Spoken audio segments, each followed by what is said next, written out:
আমার একটু মোরগের মাংস খাওয়া যায়।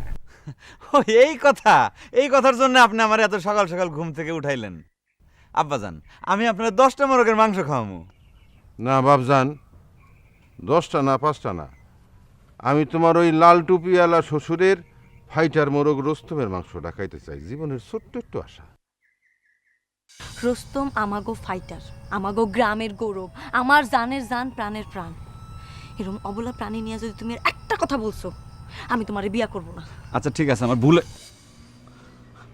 আব্বাজান, আমি আপনার এই ফাইটার মোরগের মাংস কেমনে করে খাওয়ামু কোন তো?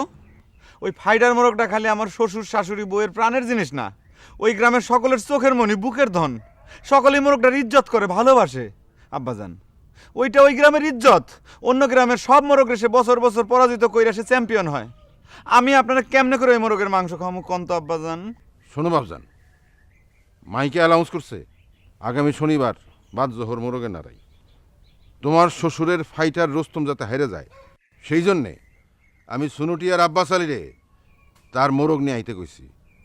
তার মোরগটা ওই এলাকার চ্যাম্পিয়ন, বড়ই নারাইবাজ ফাইটার, কেউ তারা হারাইতে পারে না। এইবারে তোমার শ্বশুরের রোস্তম হাইরে যাইব, তখন তারে জব করা হবে, কেন হাইরে যাওয়া মোরগটা জব করার নিয়ম, তাই তো? আব্বাজান, বড় কঠিন আপনার নিয়ত। আচ্ছা আব্বাজান, নারাইতে যদি আমার শ্বশুরের মোরগ যদি না হারে, জিতে যায়, তাইলে? হারলে তো নিয়ম মাফিক জবাই হবে, আর জিতে গেলে বিজয়ের আনন্দে জবাই করতে বলবা। সেই জন্যই তো তোমারে বলা। না আব্বাজান, আমি এই কাজ করতে পারুম না। না পারলে তুমি আমার সহায় সম্পত্তি থেকে বেদখল হবা, কিচ্ছু পাবা না।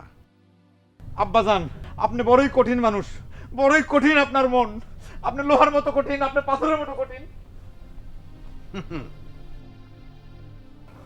আমি তোমার শ্বশুরের নাল টুপির ঝুলটা ছিঁড়ে ফেলাইতে চাই। ভাই সব, এখন এক ভয়ঙ্কর মুরুগের লড়াই হবে। একদিকে আছে জোরাতালি ঘটকের রুস্তম, আরেক দিকে আছে আব্বাস আলীর হানিফ। এখন শুরু হচ্ছে মুরুগের লড়াই। এইটা একটা ফাইটার হইল, হ্যাঁ? এটা বলে আবার চ্যাম্পিয়ন। এখন যান, নিজের গ্রামে গিয়া এই ফাইটার হানিফরে জব করে খানগে যান। তারা আব্দুল বারেক মিয়াজি। জি আব্বাজান। কি হইলো, কথা কও না কেন? কি কমু আব্বাজান? তুমি না পারলে আমি কই। আব্বাজান, আপনার হাতে পায়ে ধরি, আপনি এই কথা কইতে পারেন না আব্বাজান। তাইলে আমি যাই। আব্বাজান যাবেন মানে না খায়া কেমনে যাবেন? মুরগা মুরগি মারি তারপর খায়া যাবেন। বাহ, সুন্দর কথা।